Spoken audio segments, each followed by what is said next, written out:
اتحیات میں شامل ہو گیا ہے، بلکہ اس کو یوں سمجھ لیجیے کہ کوئی بھی مقتدی جماعت میں جہاں شامل ہوا ہے وہیں سے اس کی نماز شروع ہو جائے گی۔ اتحیات میں شامل ہو اتحیات پڑھنا شروع کر دے، اور اس سے پہلے شامل ہو تو جو جہاں شامل ہو گیا ہے وہیں سے اس کی نماز شروع ہو جائے گی، اس کو وہیں سے پڑھنا چاہیے۔ ایک آخری سوال، آخری سے بات ہے،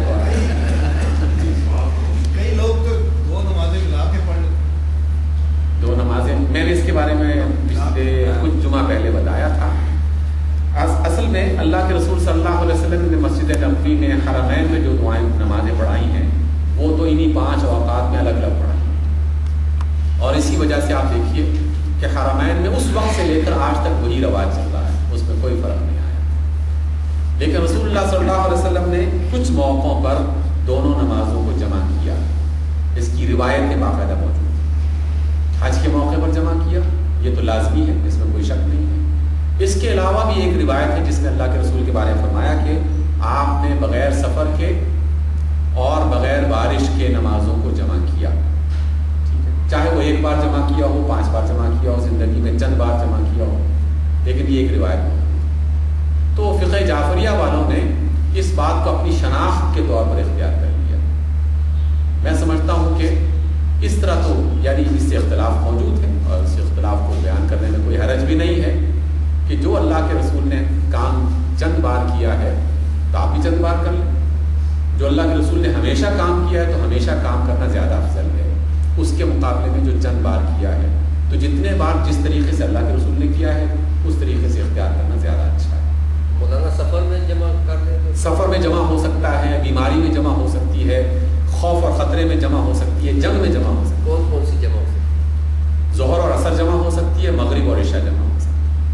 اور جمع کرتے وقت بھی ایک چھوٹا سا مسئلہ اس میں یہ ہے کہ ظہر اور عصر جمع کر رہے ہیں آپ تو ظہر کے فرض کے فوراً بعد آپ عصر کے فرض پڑھ لیں، ظہر کی سنتیں نہ پڑھیں تب بھی کوئی حرج نہیں ہے، پڑھ لیں تب بھی کوئی حرج نہیں ہے۔ اسی طرح مغرب کے فوراً بعد مغرب کی سنتیں نہ پڑھیں تب بھی کوئی حرج نہیں، پڑھ لیں تب بھی کوئی حرج نہیں، ٹھیک ہے۔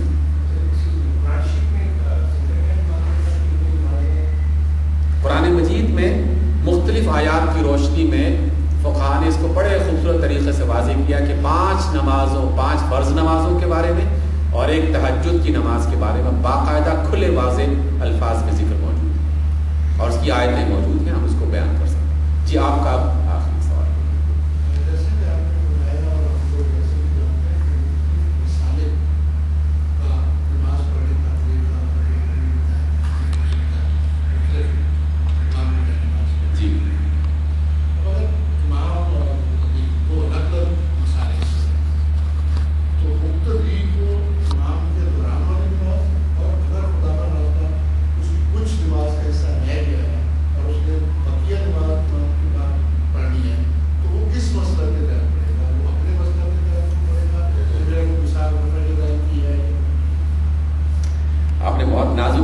چھیڑی ہے اور بڑی سوچ سمجھ کے اس میں حقیقت یہ ہے کہ امام کے ساتھ جو مقتدی شامل ہوتا ہے اسے امام کی اطاعت کرنی ہے ہر صورت میں۔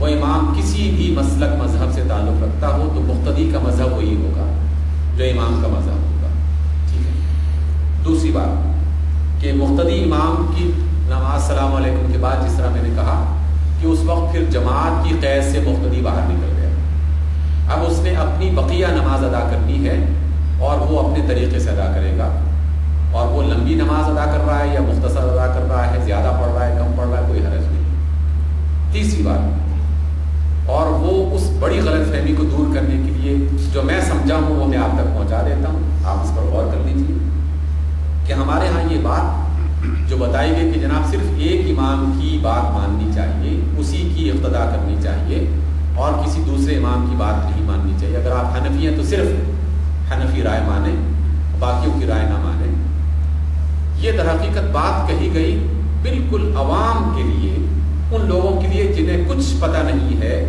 جنہیں نہ لکھنا آتا ہے، نہ پڑھنا آتا ہے، نہ سوچنے سمجھنے کی ان کے پاس فرصت ہے، نہ مسائل جاننے کی ان کے پاس فرصت ہے۔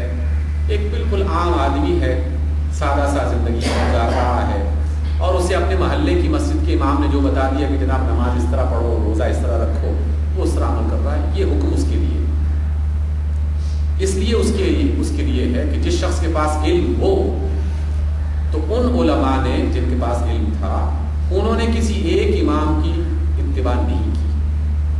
مثال میں آپ کو دیتا ہوں. امام ابو حنیفہ رحمۃ اللہ علیہ وہ کس کی اقتدا کرتے تھے؟ امام ابو حنیفہ رحمۃ اللہ علیہ کے استاد تھے امام جعفر الصادق. گویا کہ امام ابو حنیفہ رحمۃ اللہ علیہ نے جعفری فقہ پر عمل کیا. اگر اس کو استاد اور شاگرد کے رشتے کے مطابق جوڑ کے دیکھیں تو ہمیں یہ پتہ چلتا ہے کلی طور پر نہ صحیح جزوی طور پر جو مسائل امام ابو حنیفہ رحمۃ اللہ علیہ نے امام جعفر الصادق سے سیکھے تو ان مسائل میں جناب امام ابو حنیفہ رحمۃ اللہ علیہ امام جعفر کی بات مانتے رہے. احمد ابن حنبل وہ کس پر عمل کرتے رہے؟ وہ امام ابو حنیفہ کی فقہ پر عمل کرتے رہے. اس وجہ سے عمل کرتے رہے کہ وہ ابو حنیفہ کے شاگرد ہیں. تو یقیناً شاگرد اپنے استاد کی بات مانتا ہے. انہوں نے اپنے استاد سے جو باتیں سیکھی ہیں تو وہ اپنے استاد کے کہنے پر عمل کرتے ہوں گے اور یقیناً کرتے ہوں گے, اس میں کوئی شک نہیں. اس لیے احمد ابن حنبل فقہ حنفی پر عمل کر رہے ہیں. امام شافعی وہ کن کی فقہ پر عمل کر رہے ہیں؟ ان کے استاد ہیں امام مالک. تو شافعی جو ہیں وہ مالکی فقہ پر عمل کر رہے ہیں, حالانکہ ان کا اپنا ایک مذہب, وہ خود ایک امام ہے. تو ائمہ اگر ایک دوسرے کی بات مان رہے ہیں تو یقیناً امت کے باقی لوگوں کو بھی یہ حق حاصل ہے. لیکن یہ حق اسے حاصل ہے جس کے پاس علم ہے. جو علم نہیں رکھتا, فقہاء نے ان کے لیے کہا کہ جناب آپ کسی ایک بندے کی بات مان لیں اور اس کے مطابق اپنی زندگی چلاتے رہیں, آسانی رہے گی. اور حقیقتاً ہم کیا کرتے ہیں؟ ہم اپنے محلے کی مسجد کی امام کی اطاعت کر رہے ہوتے ہیں. مثلا میں آپ کو ایک بات بتا رہا ہوں, اگر آپ میں سے کوئی نوجوان یا کوئی بندہ میری اس بات پر عمل کر رہا ہے تو یقیناً میں نے مختلف علماء کی باتیں پڑھی, مختلف فقہاء کی باتیں پڑھی, میں نے آپ تک پہنچا دی. آپ میری اطاعت نہیں کر رہے, لیکن در حقیقت میں جو آپ کو مسئلہ بتا رہا ہوں اس مسئلے کے مطابق ہم اپنے معاملات کو آگے چلا رہے ہیں. میں اس مسئلے کے بتاتے وقت اس بات کا پورا دھیان رکھتا ہوں کہ اللہ کے رسول صلی اللہ علیہ وسلم کی مخالفت نہ ہو, اللہ کی کتاب قرآن مجید کی مخالفت نہ ہو. فقہاء نے اس کے بارے میں جو فتوے دیے ہیں ان سب کو دیکھ کر جو رائے سب سے بہتر لگتی ہے وہ اپنے افراد کو بتاؤں. تو یہی ہر دور میں ہوتا رہا ہے. اس وجہ سے یہ غلط فہمی نکال دینی چاہیے. یہ عوام کے لیے ہے جنہیں معاملات کی سمجھ نہ ہے اور نہ اس کا موقع ہے ان کے پاس, نہ اس کی صلاحیت ہے. تو وہ یقیناً کسی ایک بات کو تسلیم کر لیں اور اسی پر زندگی گزار دیں تو انشاءاللہ جنت میں جائیں. بالکل اس آدمی کی طرح جو آدمی رسول اللہ کے پاس آیا اور اللہ کے رسول سے کہا کہ اللہ کے رسول میں جنت میں جانا چاہتا ہوں, کیا کروں؟ آپ فرماتے ہیں کہ کلمہ پڑھو, شہادت دو, اللہ کی گواہی دو کہ وہ معبود ہیں اور اس کے سوا کوئی معبود نہیں, میری رسالت کی گواہی دو.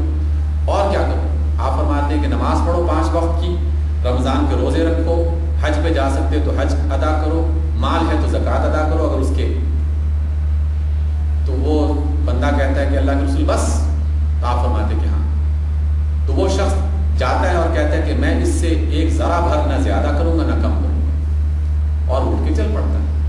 آپ فرماتے ہیں کہ یہ شخص اگر اس بات پر عمل کرتا رہا جو اس نے کہی ہے تو یہ شخص جنتی ہے, جنت میں جائے. اب اس میں وہ کون سی فقہ پر عمل کر رہا ہے, کس کی بات مان رہا ہے, کس کی نہیں مان رہا, بہت آسان معاملہ ہے, کوئی زیادہ مشکل کی بات. تو ایک مختصر, بالکل مختصر ہے. آپ کی اقتدار میں نمازیاں پڑھتے ہیں تو ہم آپ کے پیچھے اس کا مطلب رفع یدین نہیں کر سکتے؟ نہیں کرنا چاہیں کر سکتے ہیں. اچھا, بالکل سوال سے بالکل کرنا چاہیں کر سکتے ہیں. آمین, آپ دیکھیں نماز میں ہمارے ہاں لوگ آمین اونچی آواز میں کچھ کہہ رہے ہوتے ہیں, کچھ دھیمی آواز میں کہہ رہے ہوتے ہیں. لیکن جو اونچی آواز میں آمین کہتے ہیں میں ان سے یہ ضرور گزارش کروں گا کہ وہ اتنی اونچی آواز میں آمین کہیں جو ان کو سنائی دے, جو ان کو سنائی دے. یہ بات میں نے کیوں کہی؟ یعنی ایک آدمی اگر بہت زیادہ اونچی آواز میں آمین کہتا ہے تو یہ اس سنت کے مطابق نہیں ہے جس کی روایت ہمیں احادیث سے ملتی ہے. حدیث کے الفاظ یہ ہیں کہ رسول اللہ صلی اللہ علیہ وسلم کے زمانے میں جب جماعت ہوتی تھی تو جب فاتحہ پڑھ لی جاتی تو آمین لوگ کہتے اور پوری مسجد میں اس طرح کی ایک گونج سی پیدا ہوتی جیسے مکھیاں, بہت ساری شہد کی مکھیاں جمع ہو جائیں تو ایک خاص قسم کی آواز ہی پیدا ہوتی. یہاں بہت ساری مکھیاں زوم کی آواز آتی ہے, ایک ہلکی سی گونج، اور ظاہر ہے کہ مسجد نبوی میں اللہ کے رسول موجود ہوں تو 2-4 ہزار نمازیوں کا ہونا تو معمول کی بات کہ کوئی بھی بندہ ناممکن ہے کہ وہ گھر میں نماز پڑھ رہا ہو اور اللہ کے رسول مسجد میں نماز پڑھا رہے ہیں۔ تو جہاں 3-4 ہزار یا 500-600 بندے بھی جمع ہوں تو ہلکی آواز میں بھی وہ آمین کہیں تو گونج تو پیدا ہو جائے گی۔